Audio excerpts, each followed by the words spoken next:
दोस्तों नमस्कार। जब से दिल्ली के मुख्यमंत्री अरविंद केजरीवाल को जेल के अंदर डाला गया है, तब से दिल्ली के राजनीतिक गलियारों में ये चर्चा चल रही है कि दिल्ली में कभी भी राष्ट्रपति शासन लागू किया जा सकता है। और ये जो चर्चा है, ये जो फुसफुसाहट है, अब वो थोड़ी तेज़ हो गई है। और यही वजह है कि दिल्ली के अंदर अरविंद केजरीवाल के आम आदमी पार्टी के कई सारे नेताओं ने एक एक करके प्रेस कॉन्फ्रेंस किया और प्रेस कॉन्फ्रेंस करके दिल्ली में राष्ट्रपति शासन लागू करने के जो उनके मन में शंका है, जो संदेह है, उसको देश के जनता के साथ शेयर किया। मंत्री आतिशी ने ये दावा किया है कि हमें बहुत ही विश्वसनीय गुप्त सूत्रों से पता चला है कि अगले कुछ दिनों में दिल्ली में राष्ट्रपति शासन लगाने के लिए केंद्र की मोदी सरकार तैयारी कर रही है। कई सारे पॉइंट्स भी उन्होंने गिनाए हैं, उन सबको भी यहाँ पर हम डिस्कस करेंगे। और साथ में ये जानना भी बहुत ज़रूरी है कि किसी भी स्टेट के अंदर राष्ट्रपति शासन लागू कब किया जाता है और क्यों किया जाता है। दिल्ली के अंदर क्या वो सब चीज़ें पूरी हो रही हैं, वो कंडीशंस, वो शर्तें पूरी हो रही है जिसके वजह से यहाँ पर राष्ट्रपति शासन लागू किया जा सकता है। और इसके पीछे बीजेपी की असली मंशा क्या है, और अगर बीजेपी राष्ट्रपति शासन लागू करती है दिल्ली के अंदर तो उसका रिजल्ट क्या होगा, इन सभी बिंदुओं पर एक एक करके हम लोग इस वीडियो में डिस्कस करेंगे, चर्चा करेंगे। लेकिन सबसे पहले जो आतिशी ने प्रेस कॉन्फ्रेंस करके 3-4 पॉइंट्स गिनाए हैं कि ये पॉइंट्स हैं जिसके वजह हमें ये शक हो रहा है, हमें संदेह हो रहा है कि मोदी सरकार इस तरीके के षड्यंत्र कर सकती है, यानी कि दिल्ली में राष्ट्रपति शासन लागू कर सकती है। उन्होंने 5 पॉइंट गिनाए हैं, लेकिन उसको 4 पॉइंट में यहाँ पर हम समझने की कोशिश करेंगे। सबसे पहला जो उन्होंने पॉइंट कहा है कि दिल्ली सरकार के अंदर कई सारे डिपार्टमेंट्स में जो पोस्ट हैं खाली हैं, विभागों में पद रिक्त है, लेकिन उस पर किसी भी सीनियर IAS ऑफिसर्स की पोस्टिंग नहीं की जा रही है जानबूझ करके, जो कि LG और भारत के गृह मंत्रालय के द्वारा किया जाता है। दूसरा पॉइंट उनका कहना था कि जो दिल्ली के LG साहब हैं, VK सक्सेना साहब, वो बार बार मिनिस्ट्री ऑफ होम अफेयर्स को चिट्ठी लिखते हैं और ऐसी चिट्ठी लिखते हैं जिससे कि उनका कोई लेना देना नहीं है, उनका दिल्ली के सरकार में उन चीज़ों से कोई मतलब नहीं है और उन चीज़ों को लेकर के भी वो बार बार चिट्ठी लिखते हैं। इस चीज़ को लेकर के सौरभ भारद्वाज ने भी अपने प्रेस कॉन्फ्रेंस में खुलासा किया। अगला जो पॉइंट वो बताती हैं कि देश के अंदर जो मॉडल कोड ऑफ कंडक्ट लागू है और इसका बहाना बना करके जो ऑफिसर्स हैं वो किसी भी मीटिंग को अटेंड नहीं कर रहे हैं, वो मीटिंग में नहीं आ रहे हैं। और आखिरी चीज़ जो उन्होंने बताया कि तकरीबन 15-20 साल पुराने एक केस के बहाने से जो मुख्यमंत्री यानी अरविंद केजरीवाल के जो निजी सचिव हैं उनको बर्खास्त कर दिया जाना, ये सब चीज़ें इंगित करती है, ये सब चीज़ें इस ओर इशारा करती है कि केंद्र की मोदी सरकार दिल्ली में राष्ट्रपति शासन लागू करने की तैयारी कर रही है और एक चुनी हुई सरकार को गिराने की साजिश कर रही है। ये आतिशी का दावा है और आम आदमी पार्टी के और भी कई सारे नेताओं का दावा है। अब यहाँ पर एक चीज़ हम समझते हैं कि किसी भी स्टेट के अंदर, किसी भी राज्य के अंदर राष्ट्रपति शासन लागू कब किया जाता है और क्या दिल्ली वो शर्तें पूरा कर रही है जिसके बदौलत यहाँ पर राष्ट्रपति शासन लागू किया जा सकता है। सबसे जो वैलिड, सबसे जो महत्वपूर्ण पॉइंट होता है, हमारे संविधान के अंदर आर्टिकल 356 है और उस आर्टिकल 356 में ये कहा गया है कि संवैधानिक तंत्र की विफलता के आधार पर, है ना, यानी किसी भी स्टेट के अंदर अगर संवैधानिक तंत्र की विफल हो जाता है, एक संवैधानिक संकट की स्थिति उत्पन्न हो जाती है, तब उस राज्य का राज्यपाल राष्ट्रपति को ये अनुशंसा भेजता है कि इस अमुक राज्य के अंदर संवैधानिक तंत्र विफल हो चुका है, वो काम नहीं कर रहा है और इसीलिए इस राज्य में राष्ट्रपति शासन लागू की जानी चाहिए। अब यहाँ पर एक चीज़ और समझने वाली बात है कि संवैधानिक तंत्र की विफलता या संवैधानिक संकट का क्या मतलब है, इसको कैसे डिफाइन किया गया है।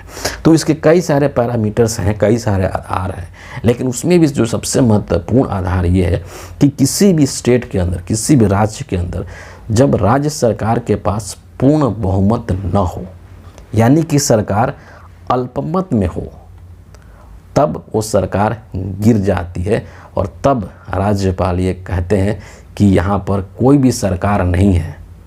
तो सरकार जब कोई भी नहीं है, कोई मुख्यमंत्री नहीं है, सरकार अगर गिर चुकी है, कोई मुख्यमंत्री नहीं है, तो शासन व्यवस्था कैसे चलेगा। तो ये संवैधानिक संकट की एक स्थिति होती है और ऐसी स्थिति में वहाँ पर राष्ट्रपति शासन लागू करने की अनुशंसा राष्ट्रपति के द्वारा की जाती है। यहाँ पर दिल्ली के केस में एलजी के द्वारा वो चीज़ की जाएगी। ये सबसे मुख्य चीज़ है। और भी कई सारी चीज़ें ऐसी हैं कि कानूनी तंत्र किस तरीके से काम कर रहा है। कोई ऐसा कानून तो स्टेट गवर्नमेंट के द्वारा नहीं बना दिया गया है जो कि संवैधानिक नियमों कानूनों का उल्लंघन करता हो। वो सारी चीज़ें हैं, लेकिन सबसे मुख्य चीज़ यही है कि क्या उस राज्य की सरकार अल्पमत में है। अब इस चीज़ को आप दिल्ली के केस में ला करके देखिए। दिल्ली के अंदर जो है, सबसे पहले मैं आपको बता दूं कि फरवरी महीने में, ये अप्रैल चल रहा है, फरवरी महीने के अंदर ही दिल्ली के मुख्यमंत्री अरविंद केजरीवाल ने फ्लोर टेस्ट किया था, जिसमें कि उनको पूर्ण बहुमत प्राप्त हो गया था। सभी विधायकों का पूर्ण बहुमत प्राप्त हो चुका था। इसका मतलब क्या है कि दिल्ली के अंदर पूर्ण बहुमत के साथ दिल्ली में आम आदमी पार्टी की सरकार है और अगले 6 महीने तक आप उसको किसी भी तरीके से उसमें छेड़छाड़ नहीं कर सकते हैं। तो जब सरकार पूर्ण बहुमत में है तो फिर आप इसको कैसे कह सकते हैं कि यहाँ पर संवैधानिक संकट की स्थिति है, नंबर 1।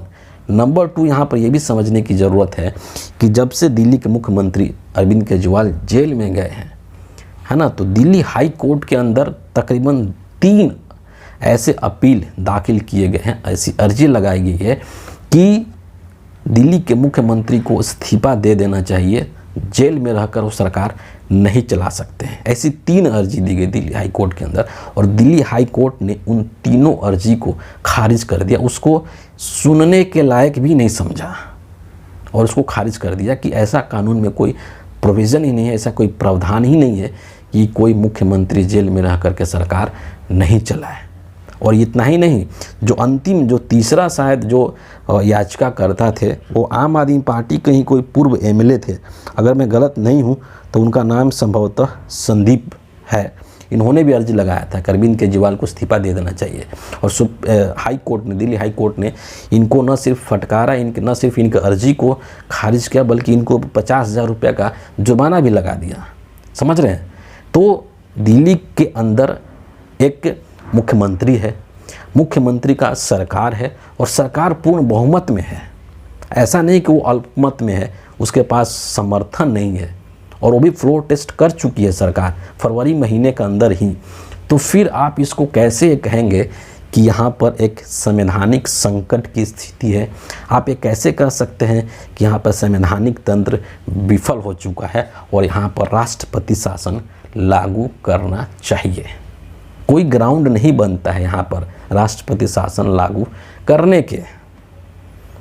अब ये चीज़ यहाँ तक तो क्लियर हो गया कि कोई ग्राउंड नहीं है कि दिल्ली में राष्ट्रपति शासन लागू किया जा सके।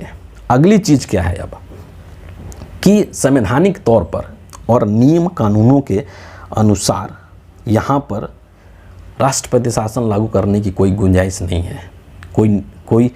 कोई रूल नहीं है ऐसा जिसके आधार पर दिल्ली में एलजी साहब राष्ट्रपति शासन लागू कराने की अनुशंसा भेजें राष्ट्रपति को।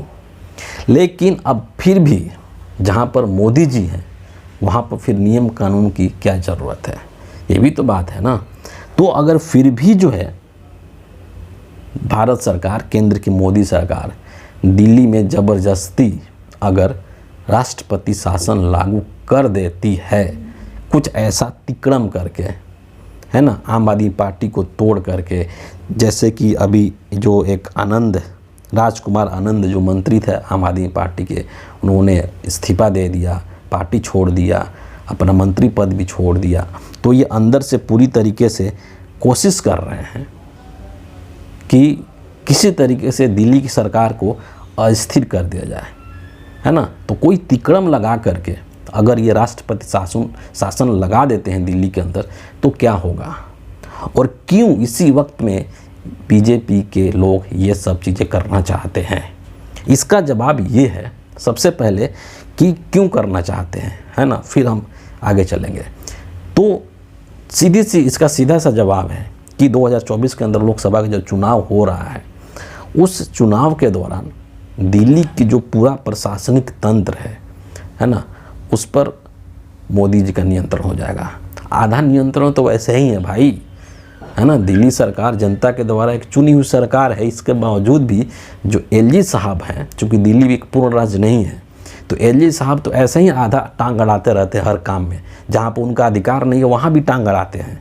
लेकिन उससे भी मोदी जी को और बीजेपी को संतुष्ट नहीं है, वो चाहते हैं कि पूरा हमारे कब्जे में आ जाए, है ना। अरविंद केजरीवाल को एकदम साइड में फेंक दो, उसकी कोई ज़रूरत ही नहीं रहे, ताकि चुनाव के अंदर जो पूरा प्रशासनिक तंत्र है या पूरा जो मशीनरी है वो हमारी मुट्ठी में आ जाए और सब कुछ हमारे अनुसार चले, सब कुछ हमारे इशारे पर चले।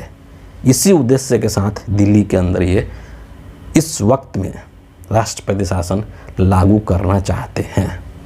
आखिरी चीज़ कि अगर ये दिल्ली में राष्ट्रपति शासन लागू कर देते हैं तो क्या होगा, आम आदमी पार्टी के पास क्या गुंजाइश होगी।